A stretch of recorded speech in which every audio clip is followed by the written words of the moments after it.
Hello, Fight Insight fans, viewers, and listeners. I'm the Filipino podcasting machine, Princey D, and with me, as always, the man formerly known as Timbo Slice, Timmy B. Before we start, please take a moment to follow and subscribe to us on YouTube or wherever you get your pods and leave 5-star reviews. If you'd like to support the show, check out middaysquares.com and use Fight Insight 15 to save 15% on your first order. On today's episode, we talk to a UFC hopeful, recap UFC 268, and make our picks on Yair versus Max, and a whole lot more. Tim, hit it.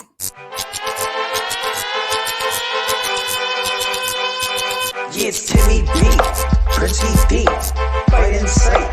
Yeah, that's right. Our guest today is a young professional MMA fighter born in Bakersfield, California. He now lives in Denver, Colorado with his 8-year-old daughter and trains with the great team over at Pariah MMA. Serving 9 years in the United States Army as a medic with one deployment to Afghanistan, he is a true hero who has fought for our freedom. On November 14th, he fights at Fury FC 53 in a lightweight bout, and in attendance will be none other than Dana White, as they're filming an episode of Dana White Looking for a Fight. So the stars are aligned for this guy to have his breakout night from Colorado Springs. Ladies and gentlemen, please welcome to the podcast, Joseph, the Ronin Galaviz. What's going on, guys? What's going on? How you doing, Joseph? I'm doing good. How about yourself? Good, man. Thanks for coming on the show. We're excited to have you. Some technical difficulties before, but we got you on. Man, we wanted to have you on so bad because, like we said, Dana White Looking for a Fight is coming to Fury FC. How crazy is that? Oh man, I mean, it's crazy that he's coming to a city near me. I kind of grew up in the Denver area, and I've been in Colorado Springs now for about 6 years. And I watched a couple of the Looking for a Fight, this and that, and I didn't know when they originally had hit me up about the opportunity. I didn't know that he was going to be there himself, but he was. So, like I said, a good opportunity has presented itself. So I'm looking forward to it. That's awesome, man. That's crazy. It's so exciting. Before we get into your fights and stuff like that, I said that you were in the United States Army as a medic. We're filming this on Wednesday. Tomorrow is Veterans Day. So first of all, we want to say thank you so much for your service and being a part of the Army. That's crazy. A medic as well. Mm-hmm. You had a deployment in Afghanistan. Can you just tell us a little bit about like how that whole thing went, like how your life went into military? Yeah, I grew up just me and one brother. Got raised by our single mother. And I graduated from high school in 2008, and I was out of high school for about 2 days, and my mom yelled at me for sleeping on the couch, sleeping in a little bit on that second day. So me and my brother both went to the recruiter center, and we both signed up like that day, straight out of high school. He left right away, and I was in the National Guard for a little bit until I went active duty, and so in 2009 is when I got sent out to basic, and had to go to training, for medical training, all that in Fort Sam Houston, Texas. And then in end of 2011 to 2012, I deployed to Afghanistan, Helmand, Afghanistan, down south, with the 82nd Airborne. We're attached to Special Operations. So it was I guess if there's a deployment you want, that's a deployment you want, because it was cool guy stuff. We got to wear civilian clothes, do things like that. Got to work with the local Afghanis down there and train the militia, do all that type of stuff. So that was kind of my first deployment. But like I said, it was a lot. It was a good deployment. It was a nice deployment. You gotta be on the special operations side and gotta see a lot of what they do, and interact a lot with the culture and with the environment out there. We're living in little mud huts, doing a lot of setting up checkpoints and things like that, and dealing just me. There was me and 2 other medical personnel who were from the Navy, and we were really the only medical personnel within about 100-mile radius. Wow, that's crazy. And so, like, coming back now and being in America, are you going to be able to leverage that medical training and like to do something after your fighting career, or like how does that work? So the biggest thing for me, like I said, when I joined the military, I kind of like rushed into it, and then I qualified for a medical position. Wow. So I did that, but my thing was I was never, it was never really too much of my thing. Like I said, like to pursue a medical career. You know, it was I always liked hands-on. You know, I was always at the fight house. I was always training, you know, soldiers how to fight instead of like, you know, learning medical knowledge. You know, and I was a line medic. You know, I was attached to the infantry the whole time, so it was always like I never got any hospital time, never got any, you know, clinical rotations at the clinic. It was always like you're attached to these guys. You're basically a babysitter, you know, for grown ass men. And that was me, you know, for the 9 years I was in. They were like, you're in shape, so you got to go out here and walk 12 miles, you know. And I was like, oh my god. So that was my thing.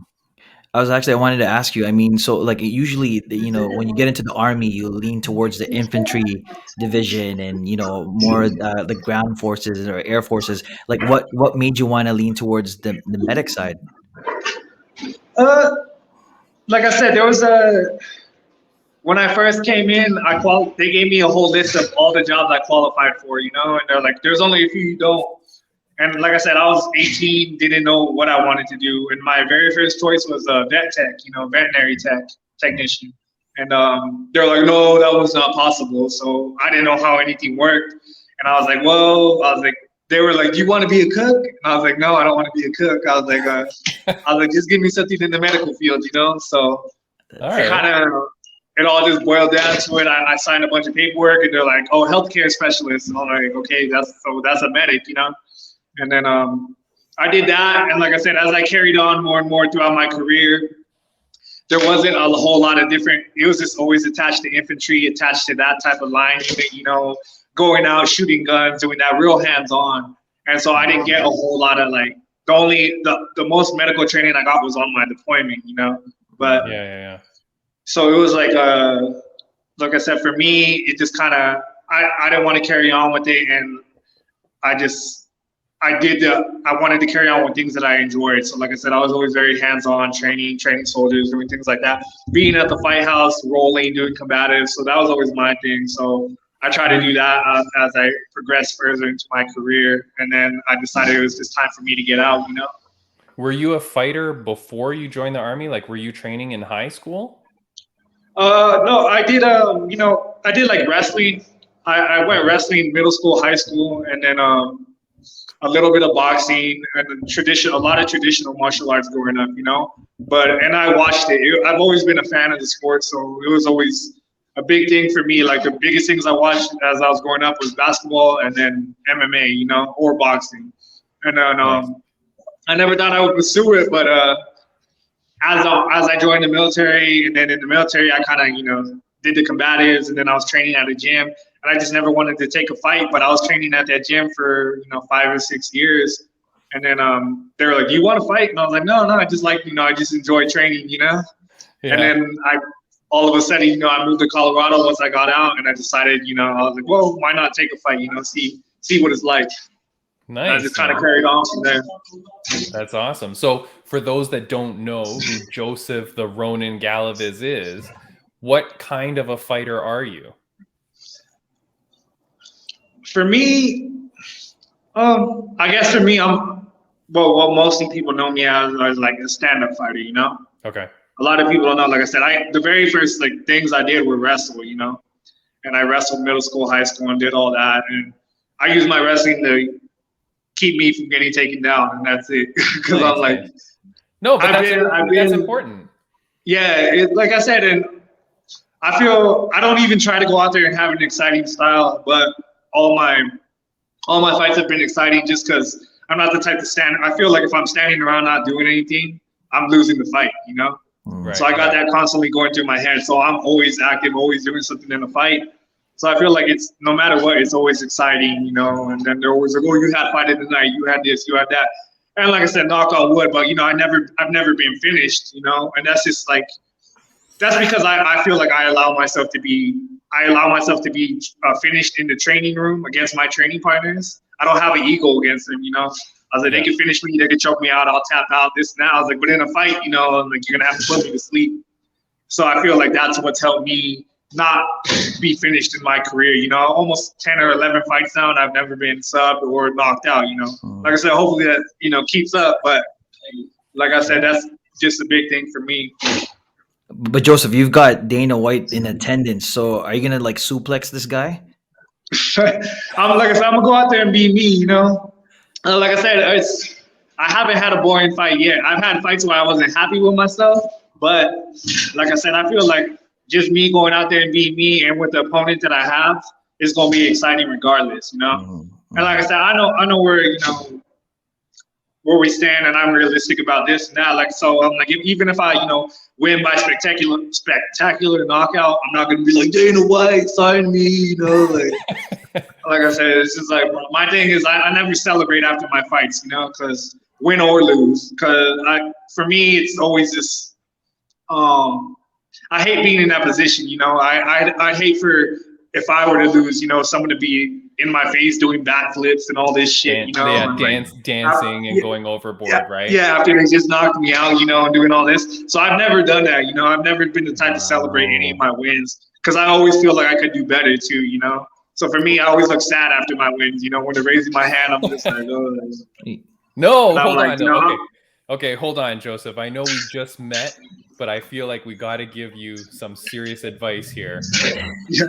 If Dana White is in attendance and you get some crazy knockout or some fantastic fight, some great finish, you gotta take advantage of the opportunity. Like, I mean, this could change your life. Like, you could go from, you're fighting at Fury FC 53, right? Yeah.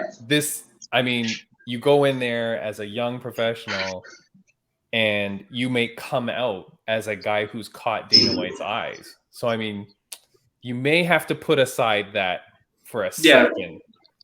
Joseph, I mean, you've got your nicknames, the Ronin, so why don't you bring a katana in the middle of the cage and perform something? Like I said, for me, it's I guess that's the biggest thing for me. Like I said, I'm very laid back, very whatever. So, like I say, even like believe me, like I said, I'll speak out when I have to, but at times I feel like I like to let what I do, my skill and everything, do the talking for itself, And I'm like, I know it's harder to get by that way and do all that now, but like I said, a lot of times I just don't have nothing to say, and I'm like, so. I might make an exception if I do something spectacular, and then Dana White's watching, I might say something, but I'm like, most of the time I just, like I said, regardless, I'm just who I am, I can't be anybody else than who I am, No, okay. You know what? We do talk quite a bit about people when they put on too much of an act, right? Like they're not really true to themselves. So you could go the route of like a Sage Northcutt or like a Wonderboy Thompson and just be really respectful. And say, hey, Dana White, I'd really love to meet you. You know what I mean? But you got to do something. You can't let that opportunity pass. I feel like I'm in the middle ground. I'm not trying to be super respectful, this and that, but I'm also not, like outlandish. I feel like I'm in that middle ground. It just has to be the right moment, and I just got to be feeling it. Yeah, well, Joseph, I'm not trying to call you too nerdy or anything like that. I don't want you to do that. Well, listen. I mean, look, the Beast Boy did a front flip. The man's 260 pounds of pure weight, and he did it. So maybe maybe a somersault or something wouldn't be too bad. I feel like that's the main. I know a lot of people on the card, and I have a lot of.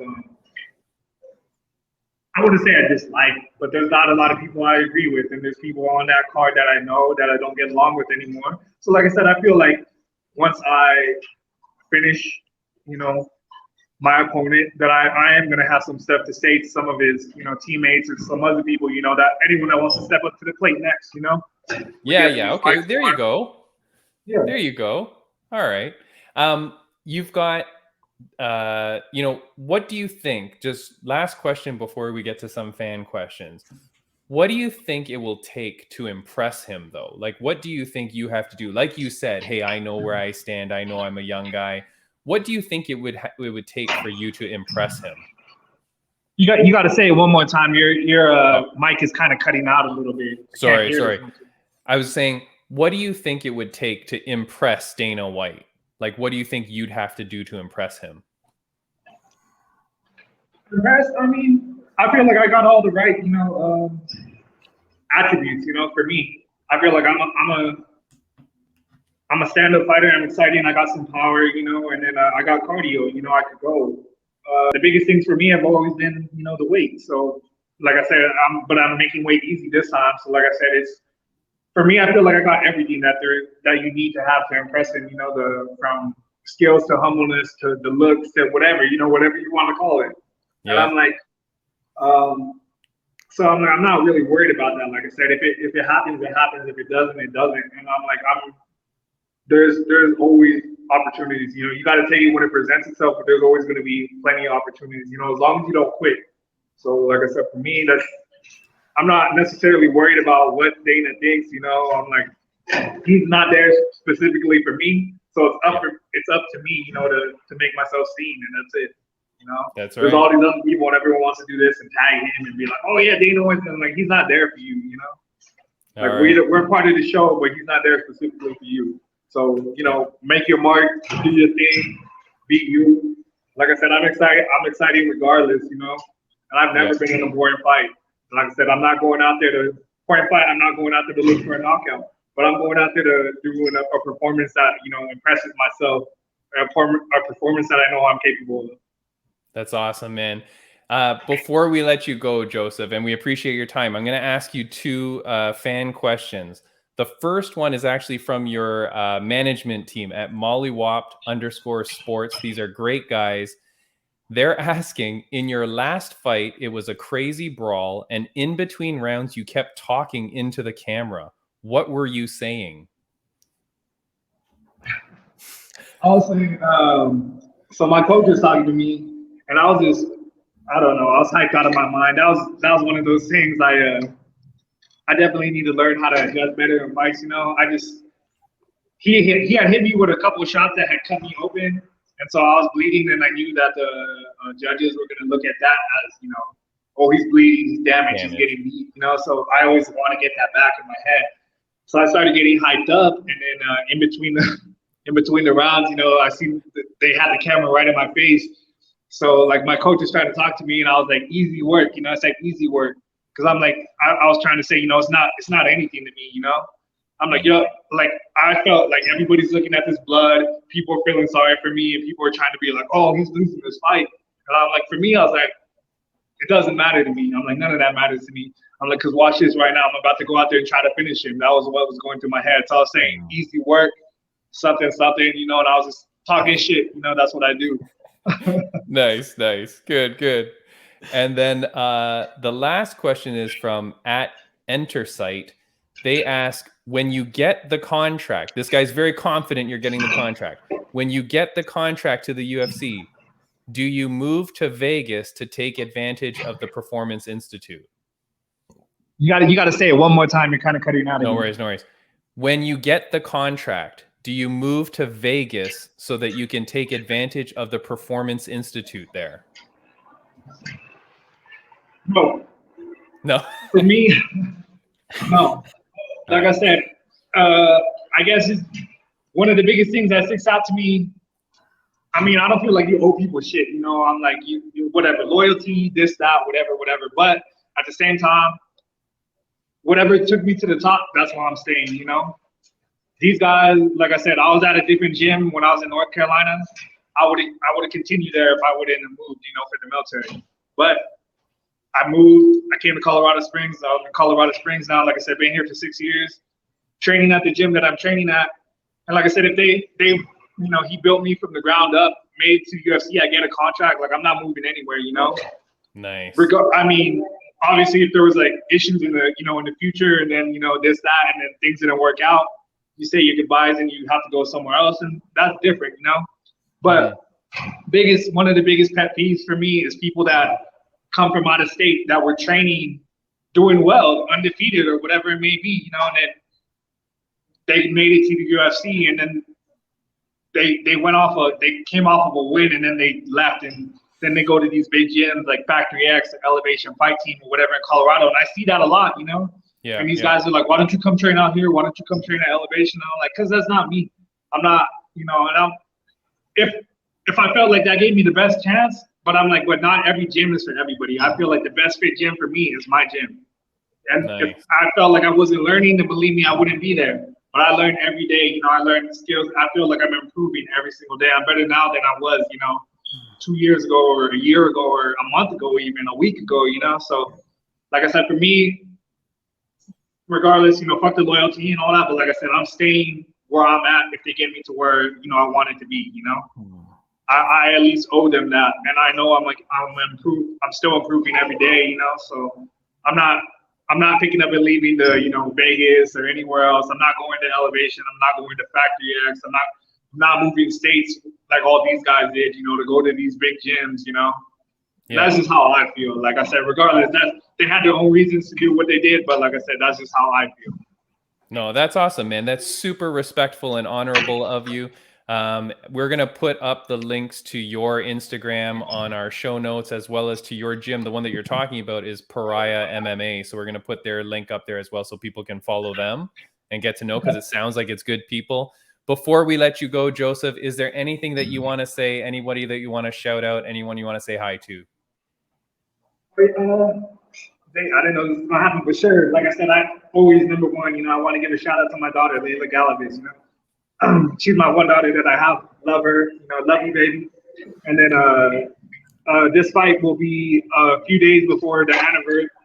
This fight will be about 3 days before the anniversary of my mother's death. She died 2 years ago from breast cancer. So like I said, I want to give a shout out to her, my daughter, and then everybody on my team, you know, everyone that's been rocking with me from the beginning. And I want to give a shout out to you guys, you know, for having me. I appreciate y'all, man. Like I said, I've only done a couple podcasts, but like I said, this is my favorite so far.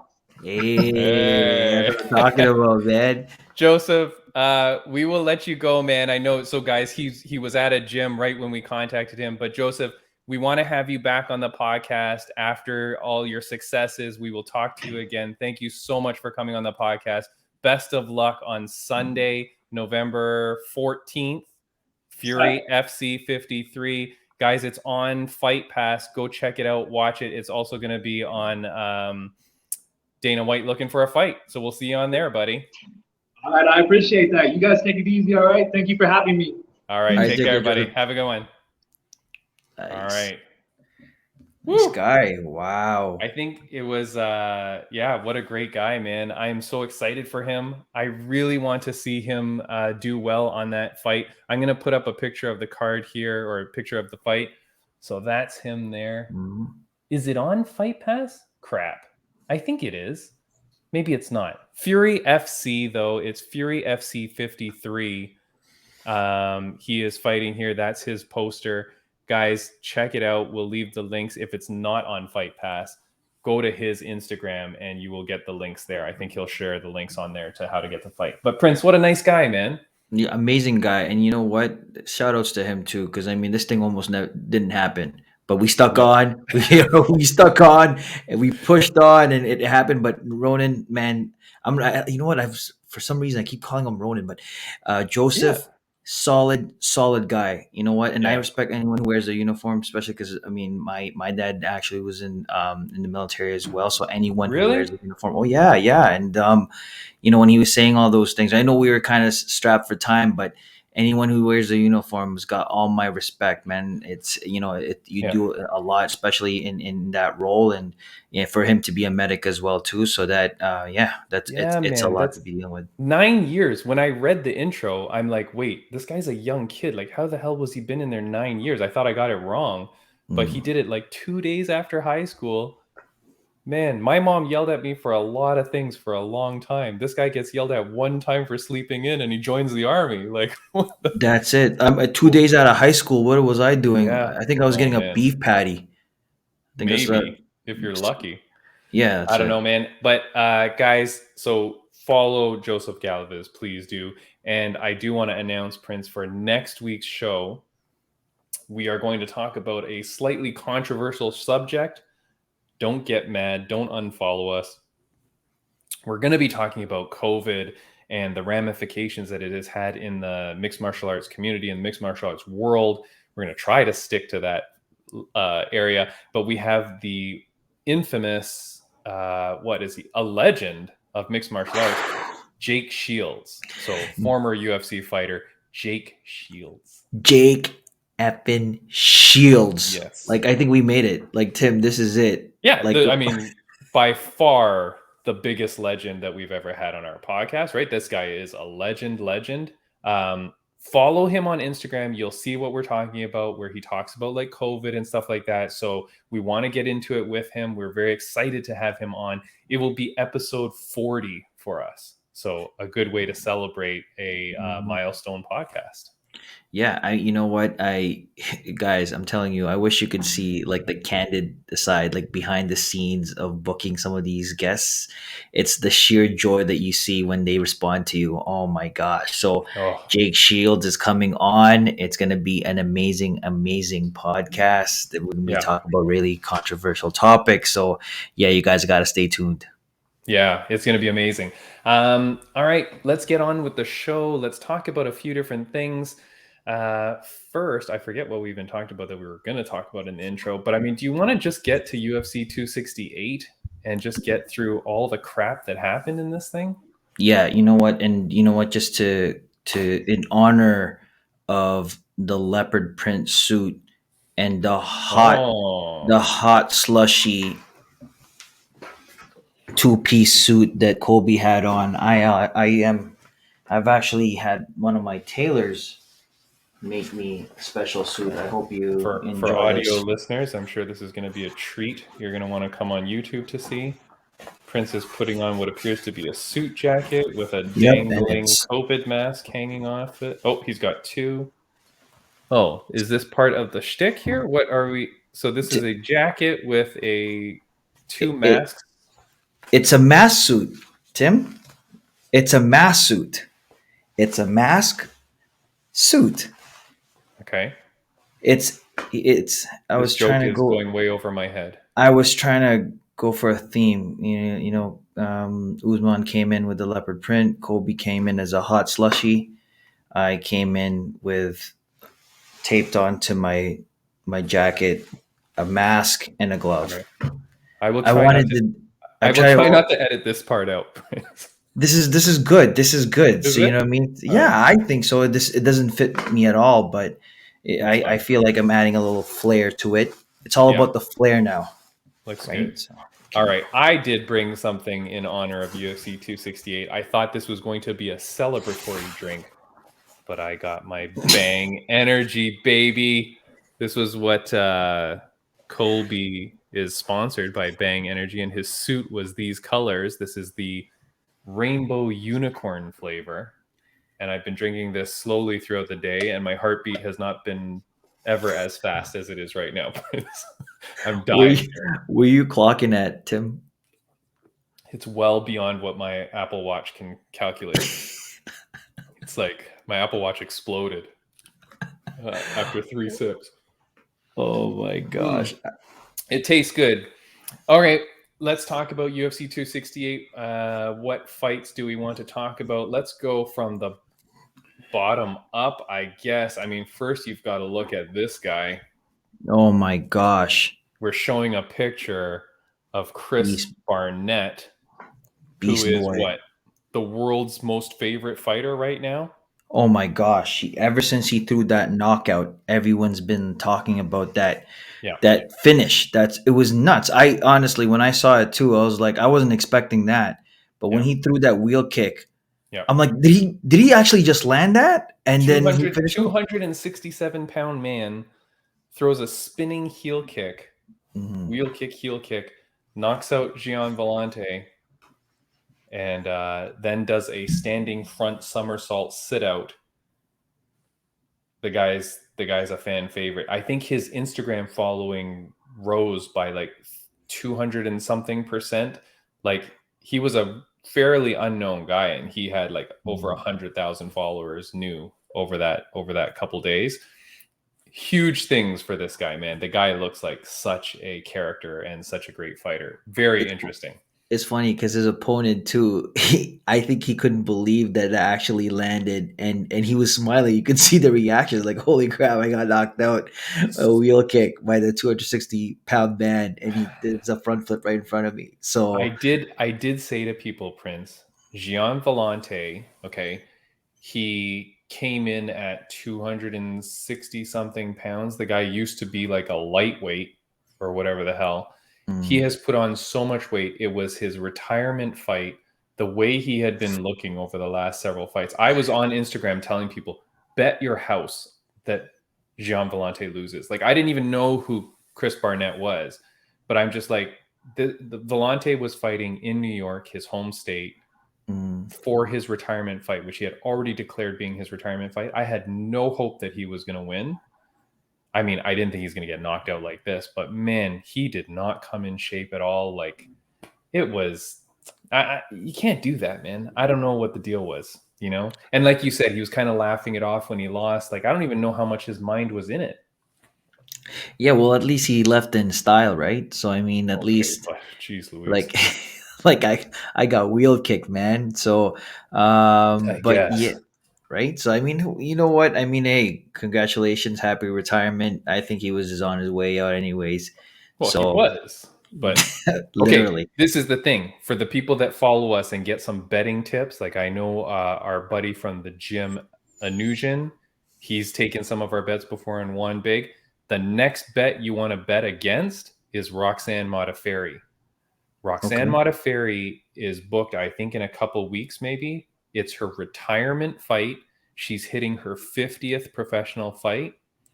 Let alone that Roxanne is an odd duck when it comes to her fights. Like, you know, she'll pull wins out of the blue and you're like, what the hell? How did she do it? But, you know, sometimes she doesn't do so great. She hasn't looked great in maybe her last couple. She's fighting her retirement fight. She said, I don't want to get CTE and stuff. And, you know, I'm hitting my 50th professional fight. So she wants to retire on that fight. Bet the farm against her.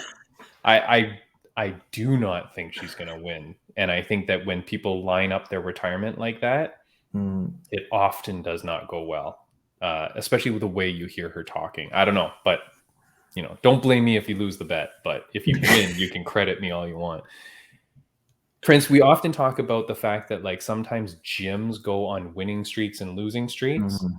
Another Sarah Longo fighter similar to Gian Vellante that lost that night, Al Iaquinta.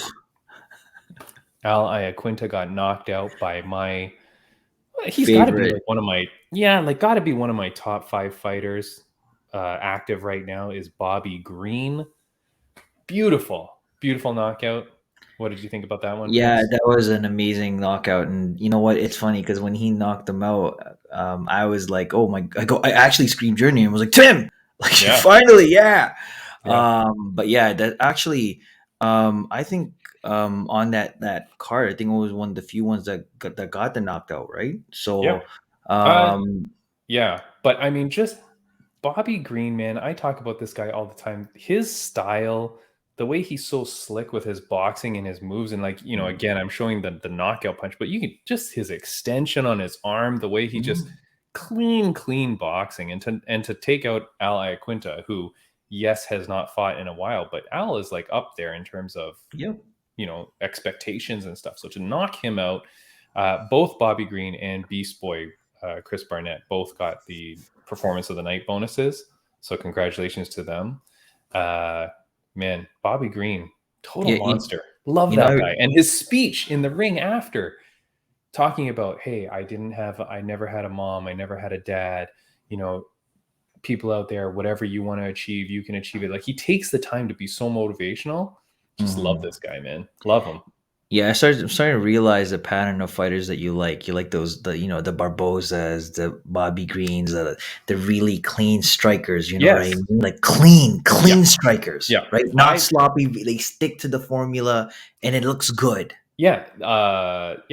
Barboza, Bobby Green, Tim Dirty Yep. Bird Means. He is a Muay Thai beautiful, beautiful Muay Thai. Always long, great fighter. Like I just love that, man. I think maybe because I'm tall, right? So when I used to spar a lot, I would always try to fight long. You know what I mean? Like Well, keep the jab out, pump the jab out, right? yeah. Clean fighters. Well, I should know because I've sparred with you, and Yeah, like literally, I'm aiming for your groin. yeah, on purpose, even Yeah. when we're on the ground. But yeah, yeah. Pearl Gonzalez fights at BKFC this week. Mm. Man, she has changed the game of bare knuckle fighting for the females. She fights long, beautiful boxing. Yeah. Mhm. All right, next fight. Which one are we going to talk about next? I don't have a photo for the next one, maybe, but I guess Zhang and Oh, I thought you. I Rose. thought okay. I thought you were gonna go with. I thought we were gonna go with the Chandler first. So Oh, okay. You I want to thought talk about? yeah, I don't because have I a think photo that's. for that. I don't have a Oh, photo for okay. that one. Chandler Gaethje. Look, fight of the year, right? Contender. I'm glad Gaethje won. I picked Gaethje. What do you think, Prince? You know what? Honestly, when I was watching the fight, I was like, I didn't even at that point I didn't even know who I was rooting for anymore. Because like I guess it was such a back and forth fight. Well, I Yeah, mean the first round it looked like I thought Michael had it. I was like, oh man, he clipped him. He clipped him. I'm like, I yeah, think this is it. But Justin just goes to show the cardio, the pressure. He yeah. had it all. Justin just like again, and we were having a discussion before. It was just like Justin knew that he was destroying this guy and he was almost just holding back his punches. He's like, yeah, I'm not going to kill you. I'm just going to hold it off. Right. Yeah, in the like that last 20 seconds, right? 20 seconds, 30 Mm-hmm. seconds. Yeah, I definitely think that that last 20 to 30 seconds when Chandler was kind of like he just started to like kind of dance a bit and whatever, he was demolished. Yeah. Like he was demolished. I think he was like they knew he lost the fight. He knows he lost the fight. Gaethje knows he's won the fight. Gaethje is a very respectful guy. We've talked about it before. Like when you watch him versus Cowboy, he knocks Cowboy out. The ref doesn't stop it, forces Gaethje to hit him a couple more times, and then Gaethje gets up and like swears at the ref and like gets mad at him because he didn't want to hurt the guy. Mm-hmm. Mm-hmm. At the end of this fight, Chandler's kind of dancing around. Gaethje just totally backs off. He doesn't Yeah. attack him. Doesn't do any further damage. That's the kind of guy Gaethje is. That's crazy. Yeah. Like he's such a monster. But at that point, he knew, hey, I'm not going to do unnecessary damage to this guy anymore. Mm. I do say though that because those last 20 to 30 seconds they kind of didn't do anything, it kind of takes it away from me as being one of the best fights ever. Yeah. Because they don't finish it. Even though I was screaming the whole fight, that last 30 seconds definitely kind of removes it out of fight of all time contender, Yeah. Well, you know what? I mean, for me, like honestly, I think up to this year, I think for me that might be my I think top Mhm. five. One of my Yeah, top yeah, for five sure. fights for sure. Like Yeah. I enjoyed it. There was never like a dull moment. It was always go go go go, and anyone could have Yeah. gone right. And so, yeah, again, shouts out to Michael Chandler. His face looks like it got reconstructed. It was Oof, so bad. You really see, bad. Justin's like it looks like he just got out of the sauna. He's Yeah, like nothing. Yeah, nothing. it was amazing how undamaged Gaethje was. Yeah. Next fight, Rose versus Wei Li.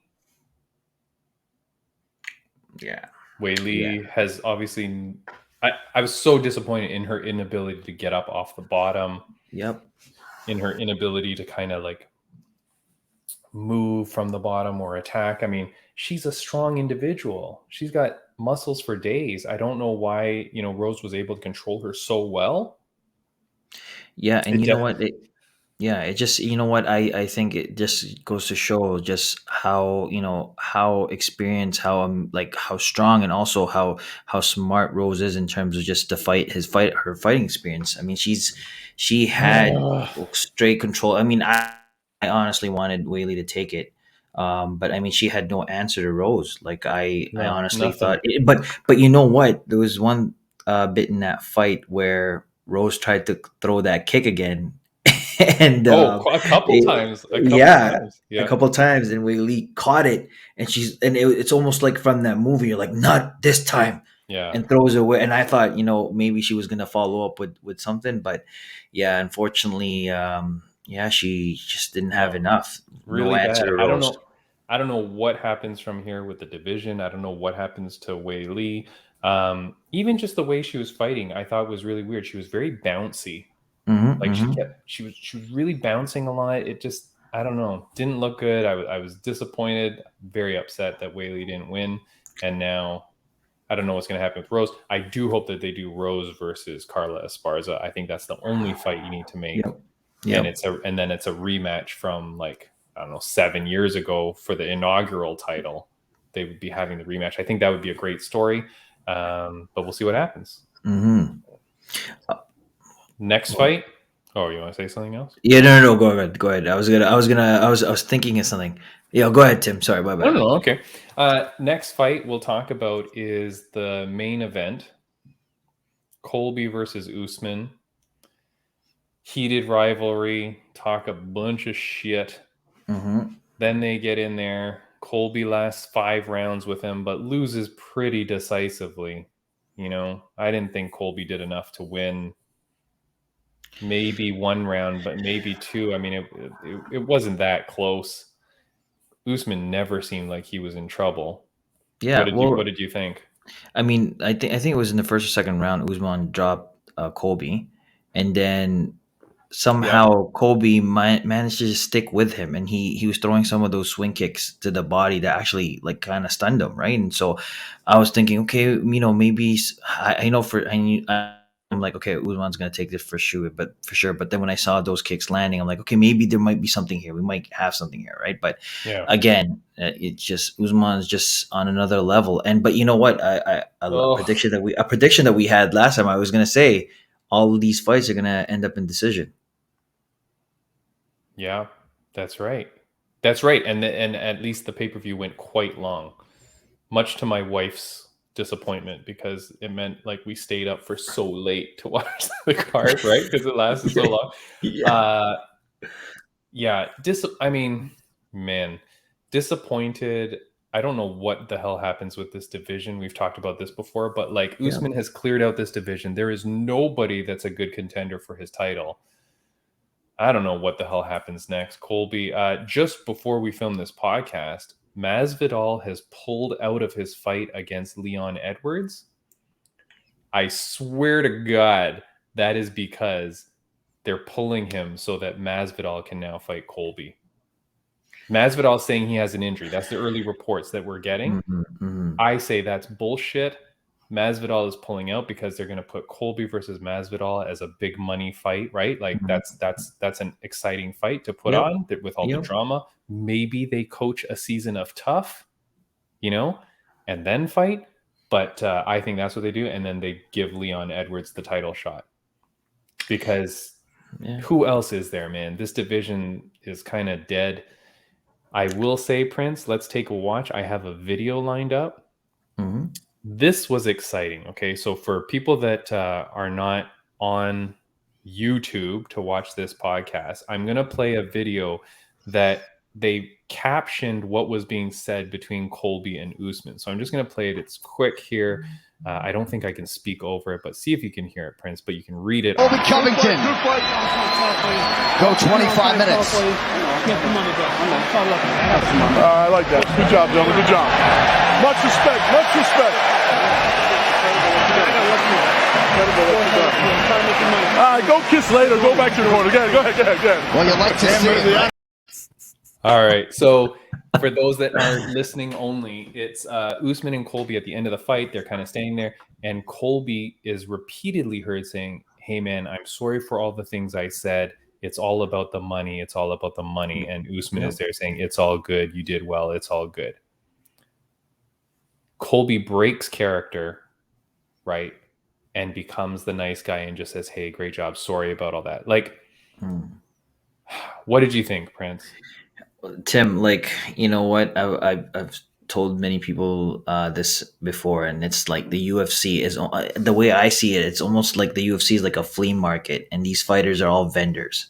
And so whoever shouts the loudest, has a lot of things to show, a lot of things to sell, is gonna make the most money. And then for Colby, I mean, he came in with the suit. He was making fun of Usman. He was doing this, Trump supporter, MAGA hat, the works. He did it all.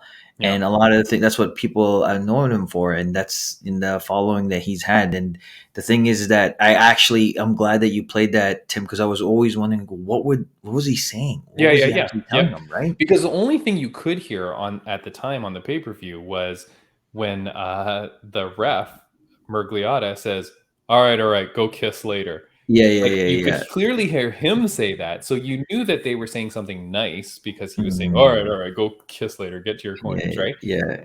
So, but yeah, I mean, so then the mic picks it up, or someone picks it up and now transcribes it for us. After the fight, when they go backstage, someone must have said, "Hey, Colby, get back to your shtick. You just lost another fight. You better start getting on people's radar." So here's Colby after the fight at the press conference, and here's what he says. I knew this was going to wreck, but he says, hold on, let me get it out of here. He's a cheating coward. I have no respect for that guy. He's obviously a cheater. He's cheated in multiple fights. There was a little bit of respect for each other, even though he cut corners, and I've never had to cut corners in my career. So Colby goes back hard in the paint. Says he's a cheating coward. Or maybe because he was so drained, he showed some emotion. But then when he got like a sip of his Bang energy drink, he's like, "Duh!" Rainbow unicorn. Out comes the raging Colby. What are you doing? Yeah, I'm about to call you a cheating coward, Prince, if I take a couple more sips of this.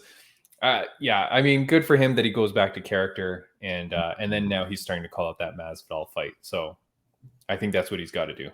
Yeah, well, I mean, it's starting to turn out to be like it's WWF. We've got characters now. Yeah, Kobe being one of them. So hey, you know what? Again, at the end of the day, it was a good fight. It was a good card, and it was honestly, man, the UFC, like, they've been on fire the last couple of weekends.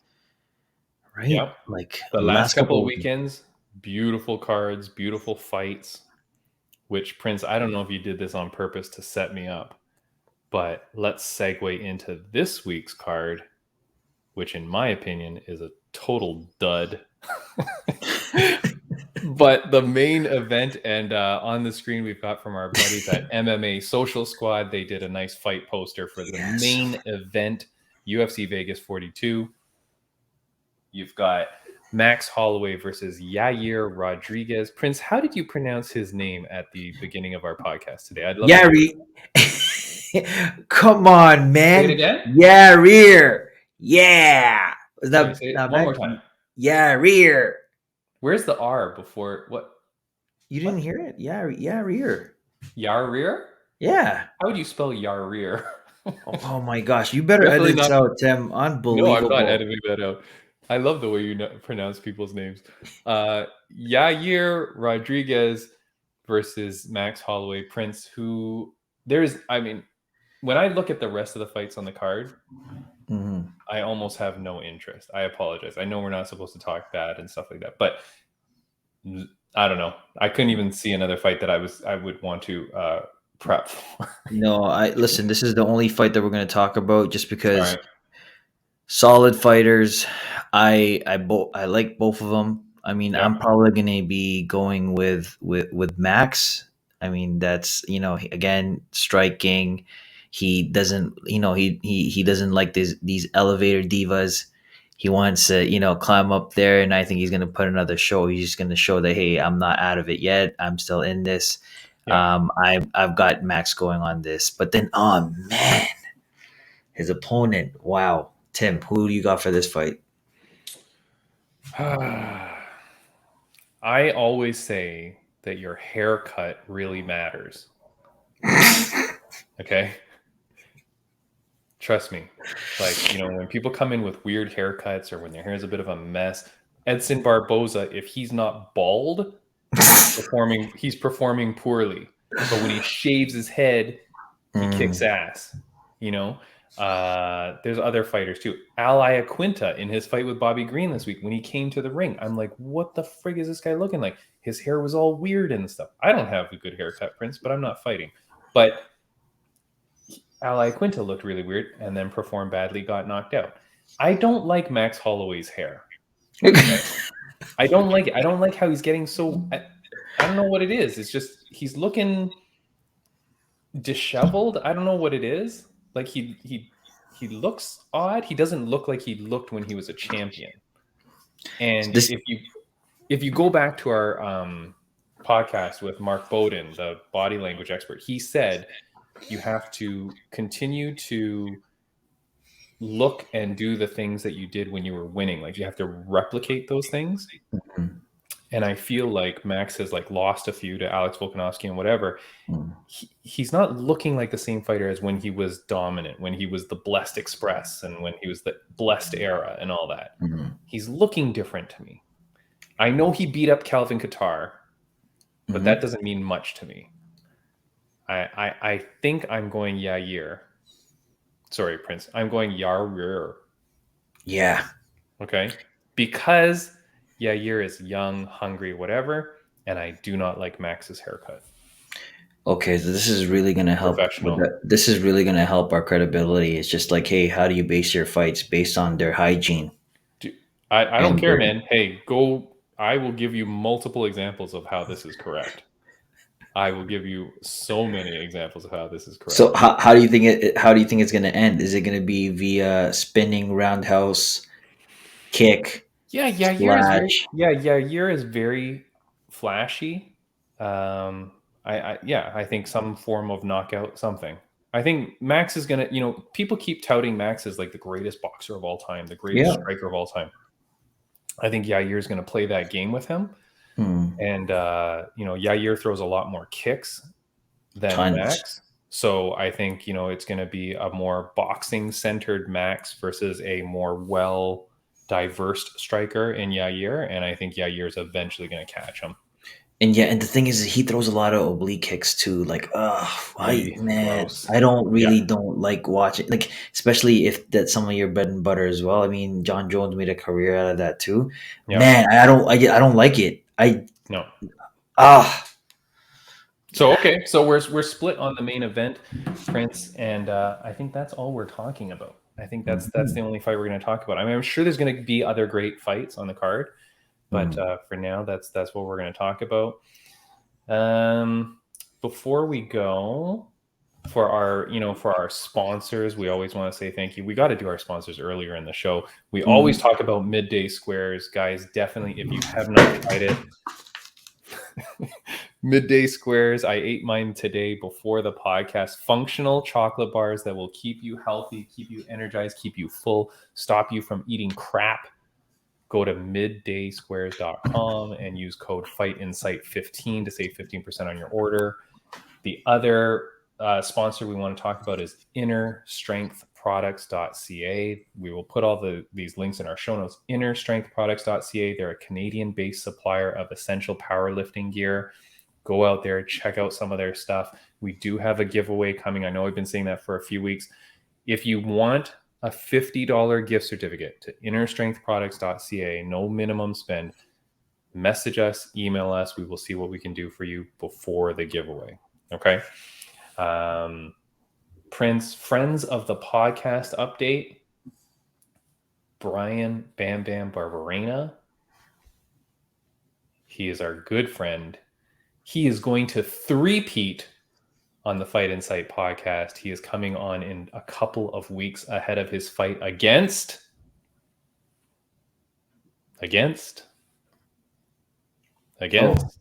Oh shit! I who is he facing again? Oh my God, the immortal Matt Brown. Matt Brown. Yes, Matt Brown. Sorry, Tim. Oh my goodness, put me on the spot. Sorry. This is going to be fight of the year. This is going to crush Gaethje. Man, Brian Barberena versus Matt Brown, fight of the year guaranteed.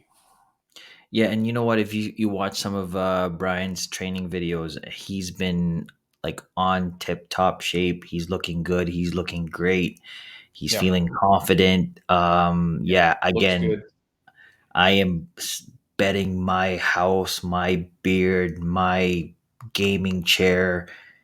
You name it. I am betting it. I like how those are your biggest valuables in life. my gaming chair. Like these are the.